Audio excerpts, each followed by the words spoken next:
ઉત્તરાખંડના રુદ્રપ્રયાગ જિલ્લાના ગૌરીકુંડ નજીક ખાર્ગના પર્વતીય વિસ્તારમાં આજે સવારે એક હેલિકોપ્ટર ક્રેશ થયું છે। અહેવાલો અનુસાર તેમાં 7 યાત્રાળુઓ હતા, જેઓ કેદારનાથથી ગુપ્તકાશી જઈ રહ્યા હતા।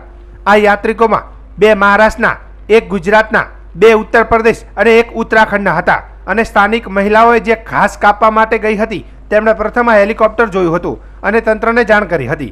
દુર્ઘટનાના સમાચાર મળતા જ રાહત અને બચાવ માટે એનડીઆરએફ અને એસડીઆરએફની ટીમો મોકલવામાં આવી હતી। મુખ્યમંત્રી પુષ્કરસિંહ ધામીએ અકસ્માત અંગે ઊંડી સંવેદના વ્યક્ત કરી છે, તેમજ એક ઉચ્ચ સ્તરીય બેઠકનું પણ આયોજન કર્યું છે।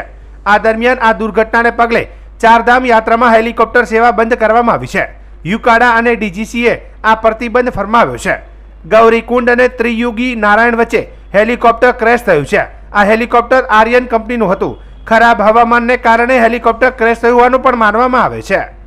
ने तत्काल एक आपातकालीन बैठक बुलाई है और उस बैठक में निर्देश दिए हैं कि एक सख्त एसओपी बनाई जाए, जिसमें किसी भी कीमत पर जो हमारे डीजीसीए के रूल हैं, मानक हैं, उनके मानकों के साथ किसी भी प्रकार का कोई भी ढिलाई न बरती जाए और जो उच्च हिमालयी क्षेत्र हैं, उच्च हिमालयी क्षेत्रों में चलने वाले पायलटों को उसका अनुभव हो, ये एविएशन कंपनियां भी सुनिश्चित करें।